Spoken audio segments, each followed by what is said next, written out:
I'm gonna cut straight to it. I've literally had an easier time getting people to quit smoking and then stopping this behavior. One that I'm guilty of myself. I'm talking about that modern attention pacifier, your phone.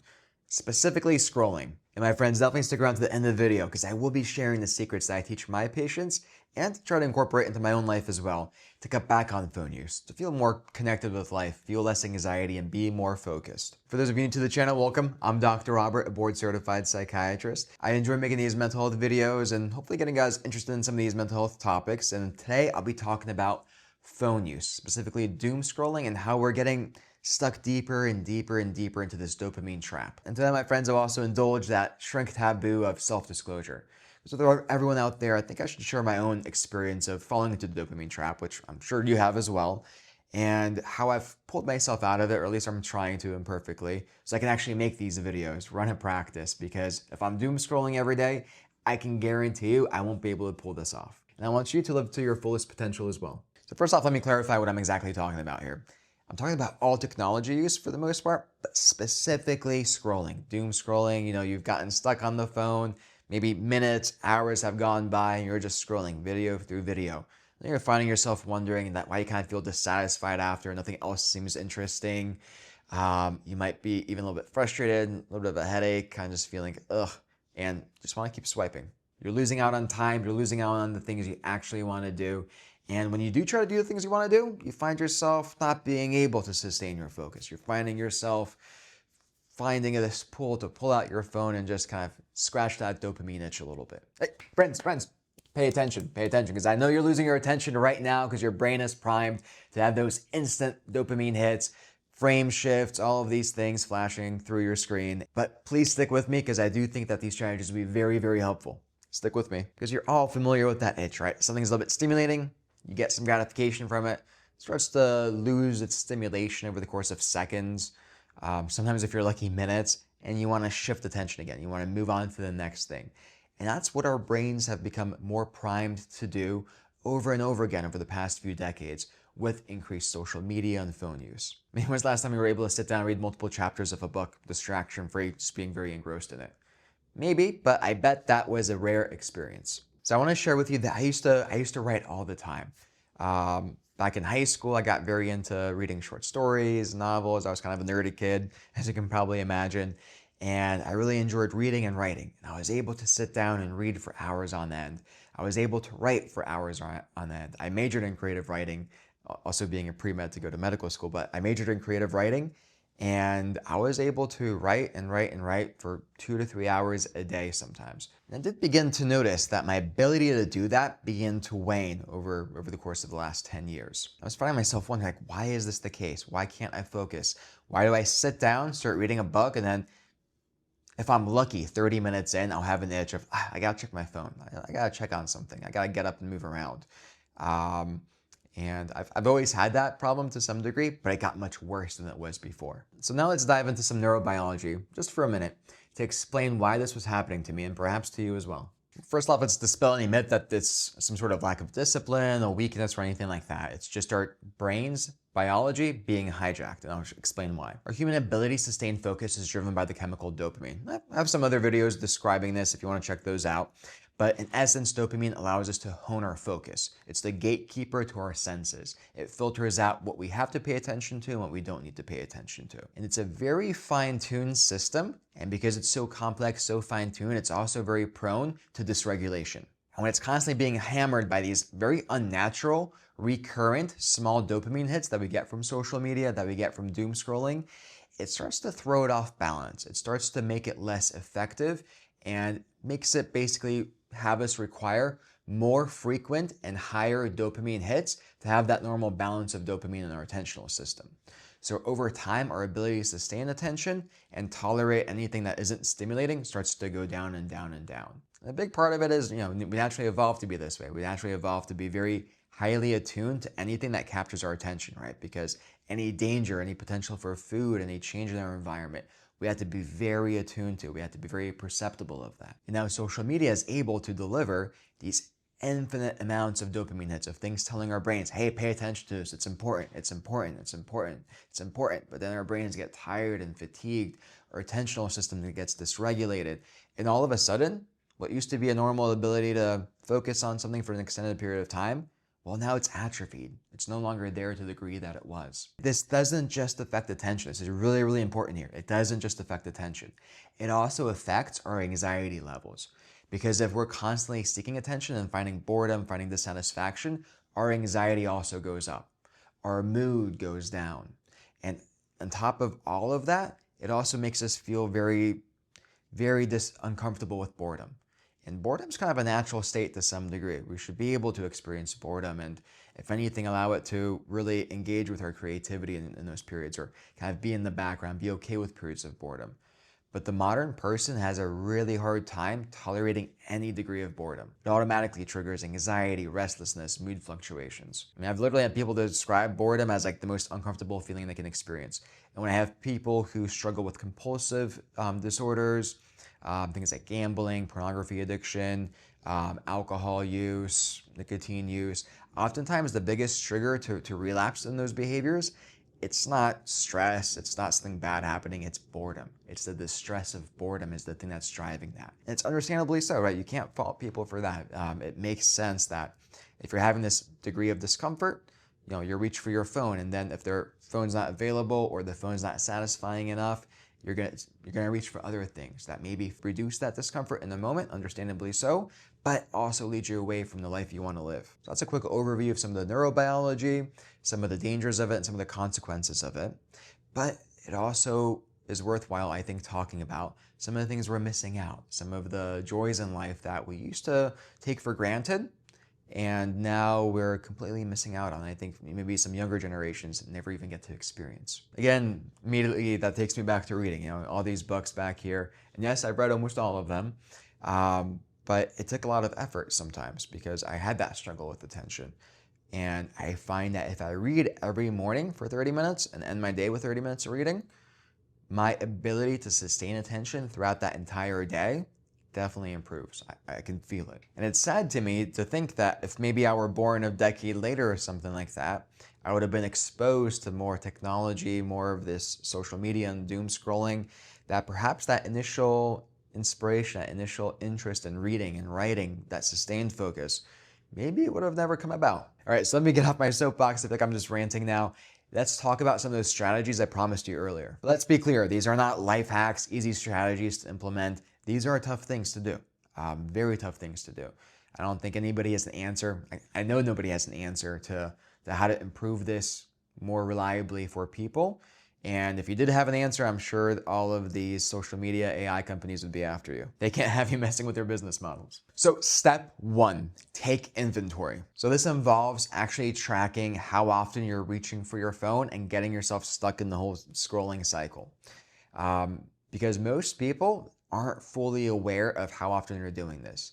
And when I ask my patients about this, I make sure not to ask them about screen time. The screen time you get on your phone, I'm actually not interested in that. That's not a reliable indicator of you engaging in this behavior.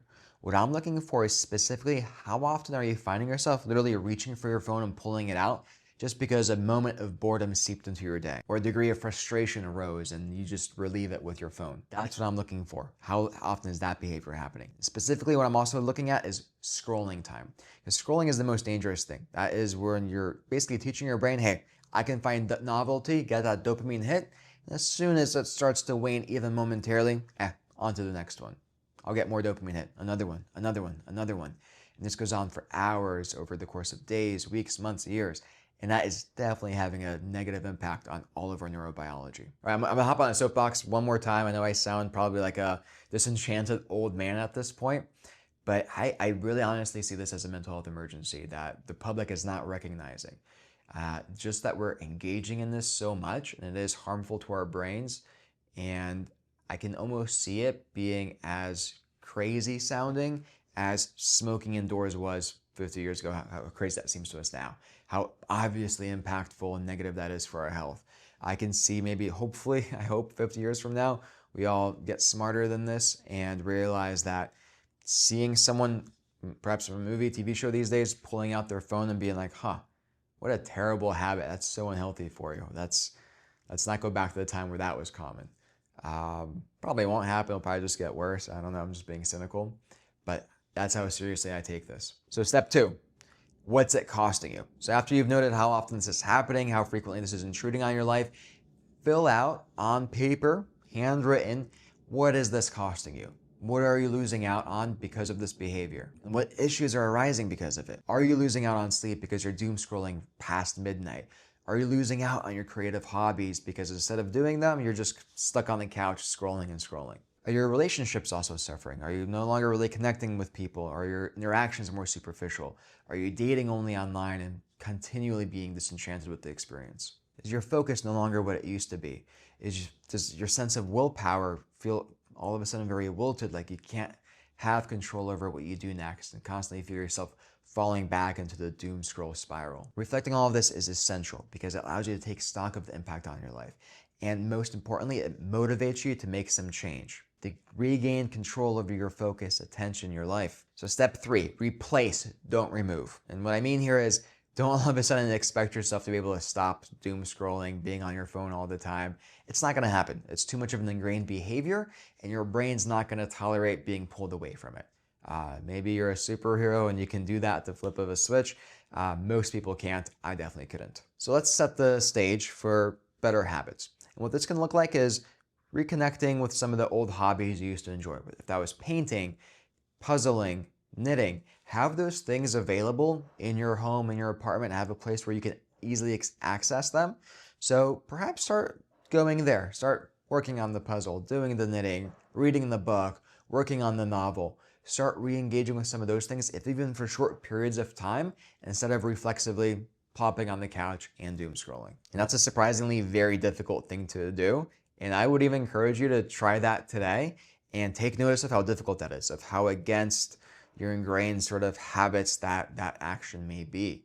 And use that as a teaching tool to kind of make yourself more aware of, wow, like this really has hijacked my brain. Like it is surprisingly difficult to sit down and stare at a wall, do a puzzle. Like it's incredibly, almost embarrassing how much our technology use has changed how we experience life. So start looking for ways to replace the doom scrolling phone behavior with other things that actually bring meaning into your life. This can be a slow buildup, right? You don't have to do everything all at once. In fact, I encourage you not to because it will be less sustainable that way.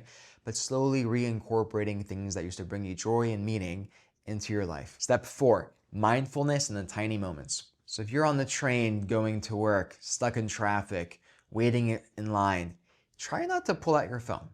Try not to put on the podcast. Try not to make yourself productive in that moment. Instead, lean back into the present moment. Take notice of what's around you. Take notice of what you're doing, even just the feeling of your clothes. Bring yourself back into the present using your senses will really ground you, give you a sense of control over your focus, and also increase your ability to just appreciate existence. And that will definitely start to counteract the natural tendency to reach for your phone during any of these periods. Instead, being present rather than escaping into your phone will be another way to start to counteract this vicious cycle. Again, not an easy thing to do, but finding small, meaningful ways to incorporate this at least at certain times can go a long way. Step 5, break the binge cycle. What I mean by this is when you find yourself binging, and it can be very tough because once you're in the behavior, it's really hard to pull out, right? Many of my patients tell me that if they're already in bed and scrolling, nothing is going to stop them. Like it's too late. They're going to do it until they fall asleep doing it and lose hours of their night, be tired the next day. It's too late. But I do encourage you as much as you can, maybe even putting alarms on your phone. There's also so many apps out there that help you limit your app use. Ironically enough, they're very effective. But anything you can do to, if you do notice yourself, pause. That's all you gotta do is just pause for a quick second, close your eyes, take a very deep breath, feel it fill your chest, and exhale slowly. And as you're doing so, tell yourself, I can do something else. I don't need to do this right now. And see if that little pause, see if that little break allows you to take that moment of initiative to dislodge yourself from your screen and refocus on something else in life. Put the screen down and get back to life. And that can also be surprisingly difficult, but introducing that throughout moments in the day, moments in your week can also help out. It's just another step to help break this cycle. Step 6, one thing at a time.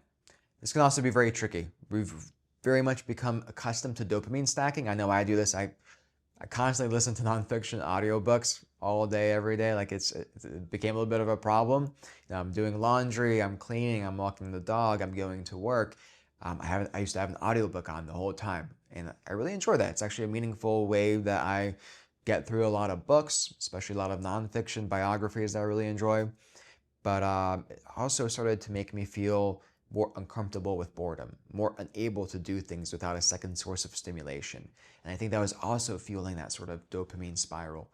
And so I encourage people to start to pull back the layers of dopamine stacking that they may be engaging in. You don't have to go cold turkey, you don't have to pull everything. I still definitely listen to audiobooks when I clean, but try doing more things one thing at a time. The way our brains were essentially designed, of doing the dishes without music, of walking the dog without listening to a podcast. And allow yourself to be more in the present. Allow yourself to experience more of that slowness, more of that moment by moment life, rather than the constant I need distraction from life. And that will also, again, result in some discomfort in the short term, in the first few days, the first week or two, but it will definitely give back many dividends going forward. Step 7, anchor points in your day. So you want to have the morning and night, or whatever else works for you. It doesn't have to be very rigid. Whatever works, you go with it. Of having maybe some temporary moments of meditation, reading, knitting, something that's calming, that doesn't rely on brain distraction or anything like that, but just kind of more mindful moments. Mine personally, as I mentioned earlier, is reading. I'll read in the first 30 minutes, the last 30 minutes of the day, usually a novel, something I'm really interested in, and that just kind of centers my focus, centers my day. Something I know that I can reliably start with, and that's calming, and something that I know I can reliably end my day with as well. But that could be many other things for other people. Just kind of find your own groove with it and have those sort of 2 anchor points at least to be able to disconnect with things, not engage in technology, and sort of refocus on doing the things you love. And then the final step is just having some compassion for yourself, some understanding, because these are very difficult things, as I've mentioned multiple times now, and we've all become hijacked by these dopamine siphons to some degree, right? And it's not easy to pull back. It's not easy to get readjusted to life without technology. Or I shouldn't say life without technology, right? Because we're still going to use our phones. We're still going to check our email, go on social media. It's not about eliminating those things. It's about making our attention less dependent on that. So making social media or our phone something we engage in once in a while, but not the cornerstone of our intentional fabric. In any way that you can kind of pull back on it and re-engage in life on the slower side of things is always going to help out. Will improve your anxiety, your focus, your mood, your general sense of well-being, and also maybe make you a more productive, well-rounded person as well. So my friends, if you stuck it out this far into the video, I am very impressed with your ability to sustain attention. Very, very impressed, but I appreciate it. I appreciate you for watching. And I hope you're able to take some of these strategies, create some more meaning in your life, and get back to doing the things that really hold meaning for you. And I'm going to get back to reading and editing and writing videos. And so, my friends, if there's any topic you'd like me to channel my focus towards, definitely let me know in the comments below. I really appreciate any comments, any engagement. It really helps out. Please like and subscribe, and I look forward to seeing you next week.